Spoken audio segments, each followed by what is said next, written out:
Welcome to the Modern CPA Success Show, where we're 100% focused on helping accounting firms achieve success. If you're an accounting firm owner who wants to learn how to provide virtual CFO services, then this podcast is for you.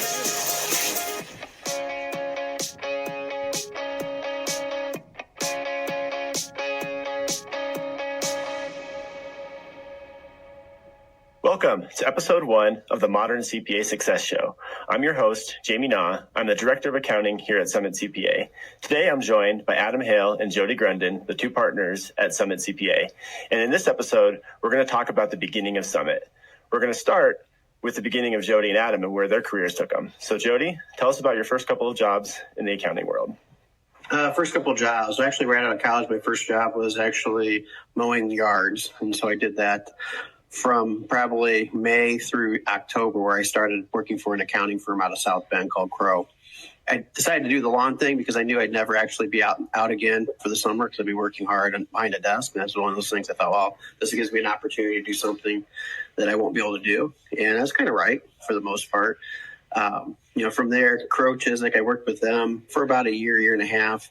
And then because just the way it worked out with having kids and everything, I moved back to Fort Wayne, Indiana, where I'm from, and I worked for a company called Olive, or it's now called BKD. So I worked for a couple regional accounting firms. Decided pretty quickly that the accounting world wasn't for me. And it was kind of funny because I went to school to be an accountant. You think you're dreaming of all this stuff and be a partner one day and realize that, hey, I just didn't want to work a bazillion hours a week. It just wasn't something that, it made it no fun for me. So I had to make a decision. I decided to leave the public accounting world and went to work in the corporate world. I worked for a company called Ray Magnet Wire. They're a manufacturing company, $250 million company at that time. Now they're a lot larger. And I dealt with their taxes as well as their treasury management. So I did a lot in-house there. Great company, love the people to work with, but it was a routine over and over. It was like a Groundhog Day. 1 month ended, next month began. It was the same thing over and over again. And to me, at first, it was real exciting because you're learning something new, but then it got boring pretty quickly. And I'm like, well, I really don't want to do this for the rest of my life. And I had to make a decision. It was one of those things. I got approached by a regional firm to run an office for them. I thought, well, let's try it. Broke the news to Ray, and they said, hey, the only way you're going to be able to leave our company is if we actually do your tax returns for us. I thought, sure, that's fine. I can do that. And so I went to work for a small regional firm to open up an office for them in Fort Wayne. And from there, I worked there for about a year, met Adam through an interview. I interviewed him right out of college, and Adam, you can kind of take it from there. Yep, enter Adam. So, I don't have quite as much turnover as he did there. So, right out of college, I, interviewed at a couple different places, and one of them was the regional firm that Jody was speaking about. What I really liked about that firm was him and the other guy that interviewed me. They were probably the most laid back of any of the firms that I had interviewed with. And I just thought, hey, this would be for me, because I was a little, like most people post-graduation kind of thinking, is this what I really want to do? And then whenever I started doing the work, I really started questioning that. I minded the hours, I'm a grinder, but it was just, it just wasn't a whole lot of client contact at that time. I mean, hell, I think we only had, we had dial-up internet, and it was only like the investment guy. So you had to sneak into his office to get online. So, everything was like people were mailing stuff in, and I don't know. It just, it wasn't that great. But I was only there for a couple months, and then Jody had ditched me and decided to go do his own thing. And right about that exact same time before he actually launched, I decided to go with him. So there's a lot more to that story, but I don't know if you want me to dig into that, Jamie. I'm sure you've heard it a million times, but, at the end of the day, like I said, we call it our Jerry Maguire story because, I'm Renee and Jody's Tom Cruise. He always loves that part. So he left, and there was no goldfish or anything like that, or nothing exciting. And we didn't get married, so he didn't complete me or anything. But we, it's been a great partnership, though. We got married business-wise for sure, and that took a little while. So whenever I use the term co-founder, I say that just kind of loosely because while I was employee number one, I didn't become a partner until about 3 or 4 years later. of course, at that time I was 22. I didn't know anything. And, I was just kind of going on with Jody. Jody always razzes me because whenever I went to him, he's by himself. He's, living on the I go to him with this like big employment contract that my mom helped me outline that said, you will employ me for this amount of time and give me this, this, and this. Knowing what I know now, it's like, hell, he could have just went bankrupt or shut his doors or whatever. Like there was no enforcement, but I was pretty proud of myself. And so anyway, that's how we kick things off. Or that's how we got introed in, I guess, to one another. But the business vision and modeling and everything, Jody, that was kind of all you did. So, I mean, whenever you started, I think that one of the reasons why I wanted to leave that other firm was because of that vision of working with clients on a more regular basis and doing those kind of things. So. Yeah, it's kind of funny because I told Adam when he hired, I go, you got to read this book. It's called E-Myth, and it's going to be, it's kind of how we're going to base our company around. And he read it. He's like, after a while, he's like, well, that means you're not going to ever work again.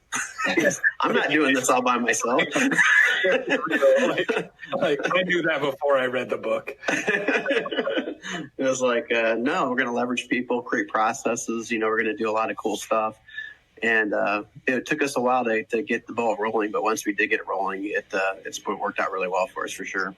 No, that's definitely a foundational book for us because, as Jody mentioned, just setting a mindset that we were going to leverage. I mean, not just the small stuff or, it started that way, but, just really trying to empower people, which I think is a little bit different because in between that story, we had a couple people on the team that weren't really big into that. I mean, this is kind of like a eat what you kill kind of an industry sometimes whenever it comes to the partner level stuff. And that definitely was not our goal from the get-go. So that's huge. Yeah, it's funny. Whenever people find out what I do, they always start asking for advice. And before I start talking through anything with a small business owner, I'm like, let's talk again in 3 weeks after you read E-Myth, and then we can talk again. That's the number one advice I give people is read that book and then come back to me and we can kind of talk about the way you're doing things and how you should be doing it differently. So it's definitely key for both Summit and for our, how we consult with our clients as well. So with that, I know when you start your own firm, Jody, I'm sure you had a lot of things in mind that you wanted to do differently. So can you kind of go into some of those things and then give us some of the details of which ones worked, which ones didn't, and which ones we're still doing today? Sure. Yeah. The first thing I wanted a paycheck, and it took about 2 years for that to happen. So that was a long one. Yeah, it was kind of funny because we pretty much bootstrapped it, and I bootstrapped it right off of credit cards for the most part. Cashed my 401k in, took credit cards, and kind of lived on that for about a year and a half, 2 years. And it was one of those things that it was kind of a silly thing because at the same time we started Summit, my wife started her career too and left her firm that she was working for and said, I'm going to go out on my own too. So we both went on our own. To kind of add to that one, we just bought a brand new home. So it was kind of one of those things where we had a brand new home, haven't even made one payment on it yet. And we both started our careers. So it was one of those things we just dove right in.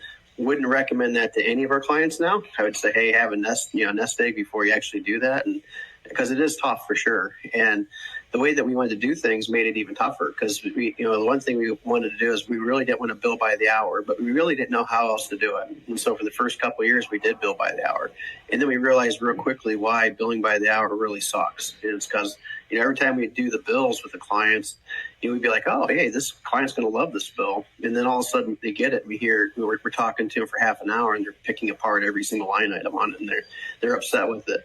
Or we'll send another bill to a different client. We'll think, oh, they're never going to pay this bill. And they pay it right away. And think, wow, it's a lot cheaper than I thought it was going to be. So it was like, you couldn't win. It was a no-win situation. It's like a tax return, right? Like somebody gets their refund and you're like, oh man, that's a huge refund. And then they call you all pissed because they thought it was supposed to be bigger. And then you show somebody that they owe a bunch of money and they're like, oh, that's great. And you're just like, what? So exact thing whenever it came to the billing. Yeah, you couldn't manage expectations at all. And that was kind of funny because one day my son and I were playing in the backyard. And I don't know if I've ever told you this, Adam, but we were playing in the backyard and he threw the ball, missed the ball, went right through a window, smashed the window, basement window broken. And so we're like, okay, so now we go to and have to look for somebody to fix our window, right? And so we find this company. The first company's like, hey, we'll give you a quote, once we get out there, and then, blah, blah, blah. And the second one I called was like, well, what kind of window do you have? How big is it? Okay, it's going to be, $800. I'm like, okay, cool. That works for me. That's kind of what I was expecting. And so then they come out and they They're in there maybe 15 minutes, takes the window out, puts the new window in, $800. I'm happy as can be. $800, he's in and out real quick. And then when you start thinking about it, it's like, well, shit, he just made about $2,000 per hour. Had he come to me and said that before, I said, no way in hell will I pay you $2,000 an hour to do my window. But the expectation was that, hey, up front, he told me how much it was going to be.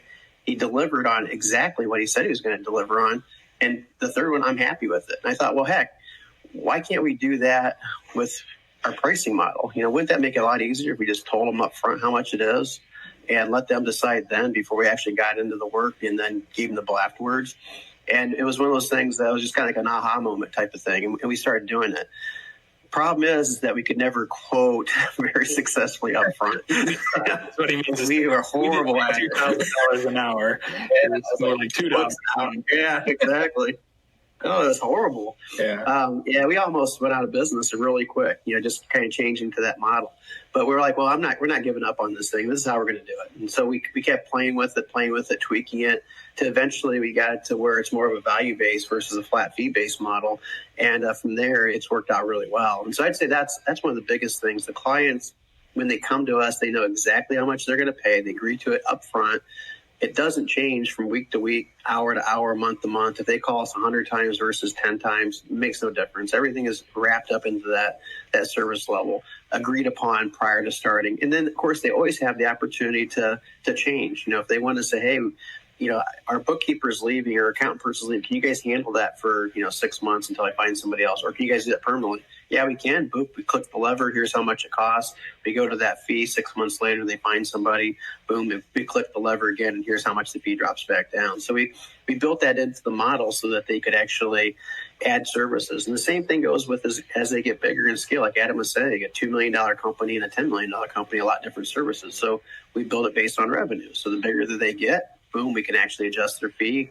They're cool with it. We tell them that's what we do up front, and it's never an issue. And so it took us a long time. It really did. It took us probably, I'd say, from 2004 to probably 2011 is when we really struggled. And then even then, when we figured it out, we even struggled more. We had to keep tweaking it up until we got it to where it was successful. Because when things really started really pouring through, we're actually picking up clients left and right. This is kind of going to sound weird, but we're picking up so many clients that we had to slow it down. We couldn't service the clients fast enough. So we had to keep increasing our prices until the demand dropped a little bit, because we were closing probably 50 or 60% of every client that came in. And it was just too much. And so we brought it down to where we're closing about 35%, which to me is a perfect level. Yeah, because we were pricing too low, and we were working out process at that time too. So there was a lot into that. But I think one of the other things important about value-based billing, and I know it doesn't sound super revolutionary today. I mean, it's like a lot of people do it. But back then in 2002, everybody thought we were crazy. And like I said, based on our pricing, we probably were. But the other thing is it gives you the ability to take control of payment as well. So we don't chase AR. So we're a $5 million plus firm, and we've got next to nothing on. Actually, we typically have a negative AR because we get paid in advance on some of our 401k audits that we do. But for the most part, it gives you the ability just to kind of take that back. So all of our clients pay us on a Monday. So we just ACH their account automatically. And again, that doesn't sound super crazy these days anyway. But back in 2002, 2003, before everybody was just running on the internet and used to cranking out all their information that way, that was kind of a thing, where we're like, hey, most of our clients, they all pay us this way. And that was huge. I mean, we did it out of necessity. It probably wasn't out of a massive amount of wisdom. It was, we needed to get paid so we could make payroll. Mm-hmm. But it worked, and it's been working for us ever since. Yeah, because we started that out having them pay us monthly. We thought, why not just have them pay us weekly? Because we're meeting with them every week now. What's the difference? And we're like, well, will they actually do it? And we're like, well, that's just going to be part of what we do from now on. It's kind of funny because we introduced that. Again, it's that upfront conversation you have with the client. Here's how we do business. We use App Your Account every Monday.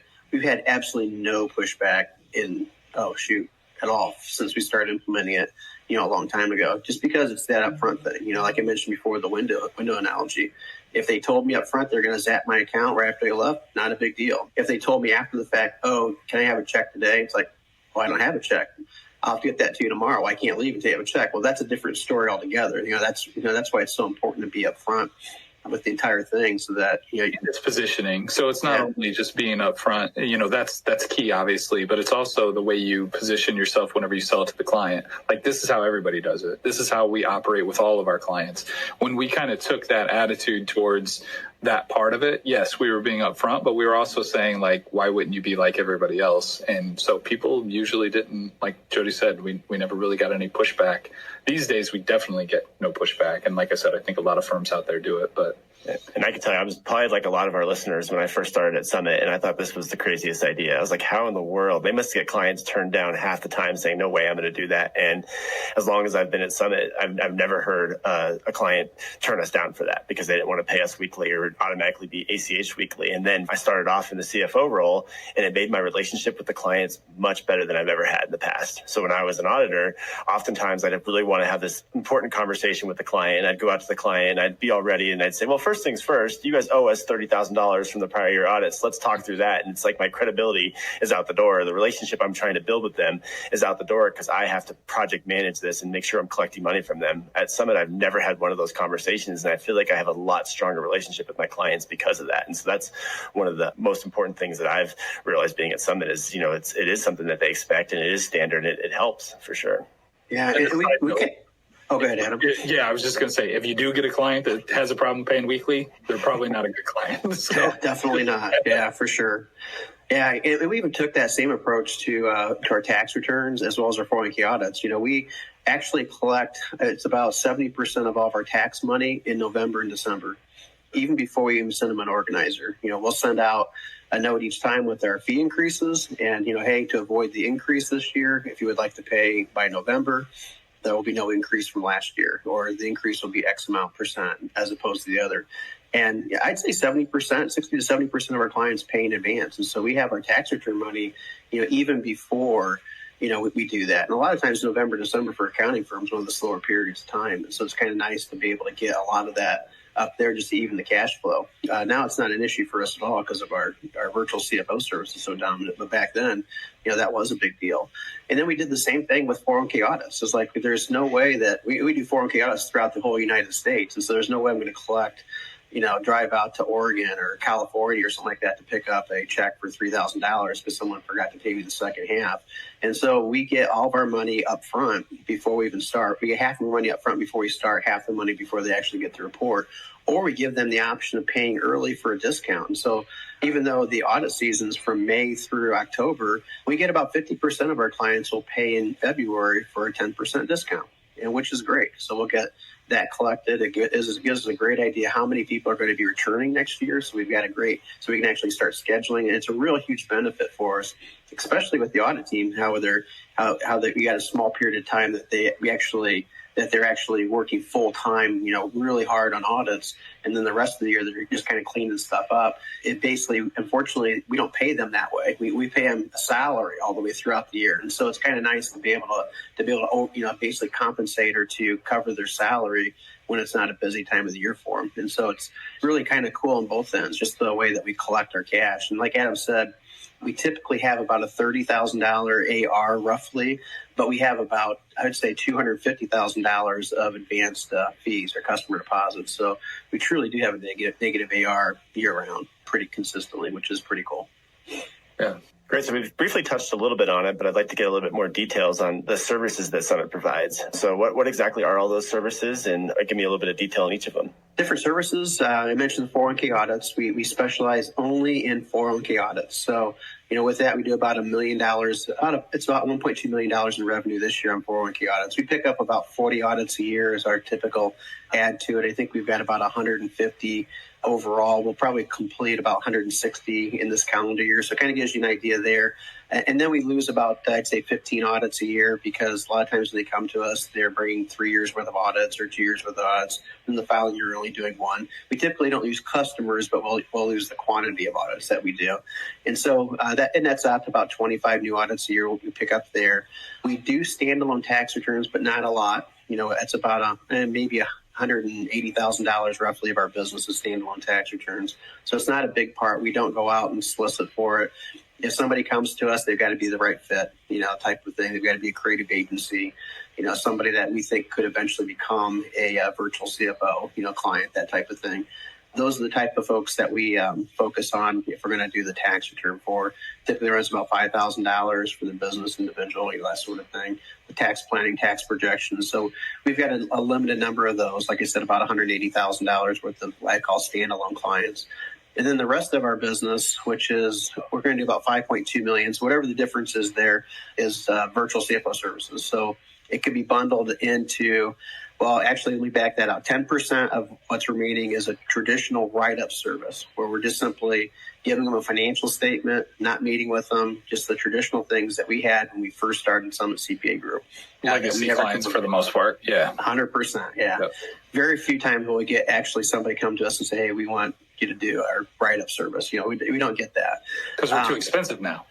Yeah, for sure. For sure. And then we bundle it. So like I said, 30% of what we do is back office accounting. So let me back up. So out of the 90% of the clients that we meet with on a regular basis, 30% is back off. We actually do their back office accounting in addition to the virtual CFO service, the forecasting, the KPIs and, the different things that we'll do forward thinking. So about 30% have us come in and do that, paying the bills. About 10% do the receivables. We do taxes for about 80% of those clients. So it really depends on the service level that they want. We'll go in and really help them manage their business, from the back office all the way to the strategic side, which is really important. Did I leave anything out there, Adam?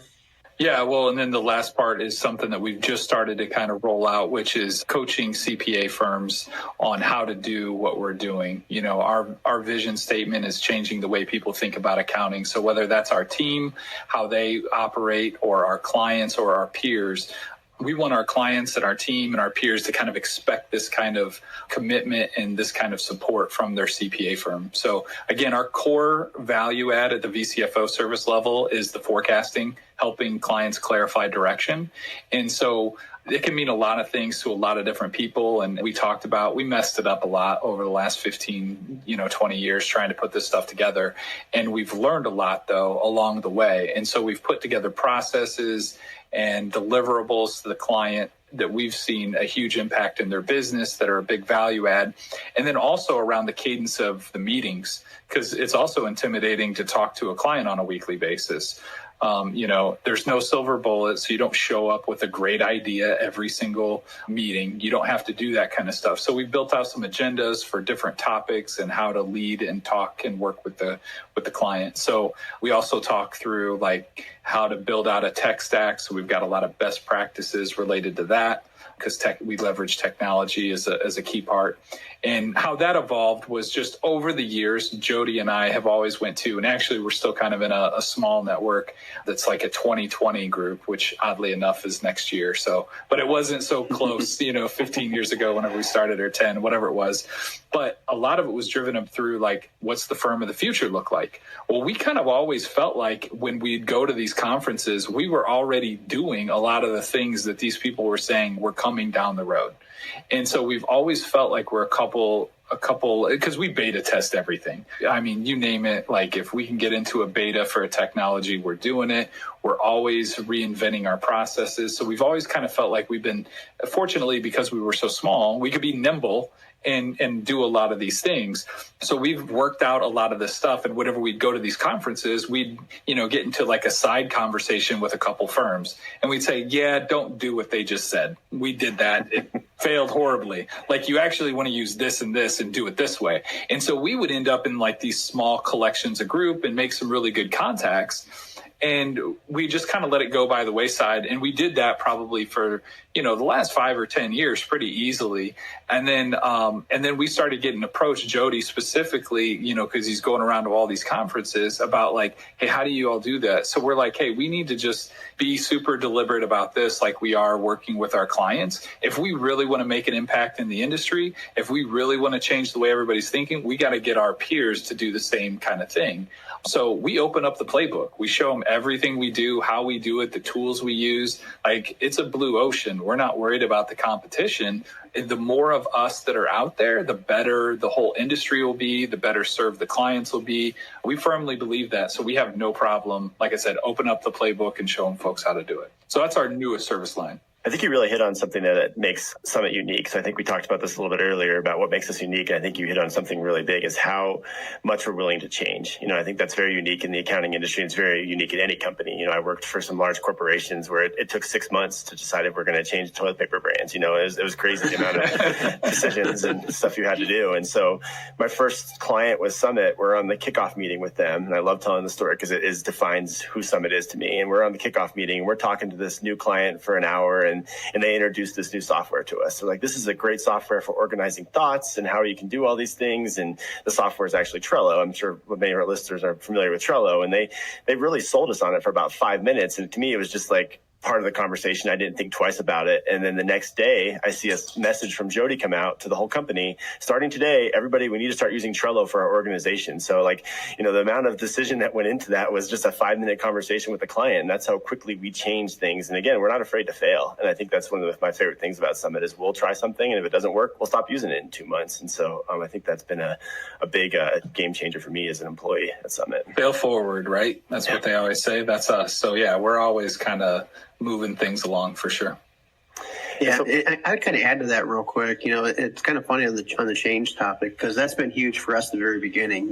Who moved the cheese? That's something that you got to be able to accept the change. Be able to accept challenges and so forth. But what it does, it allows you to solve issues quicker too. It's kind of nice that we can identify an issue.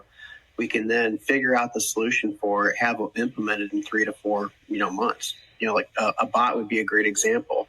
We identified an issue as taking our team a lot longer to do financial statement prep than what we thought it was going to. Had any idea?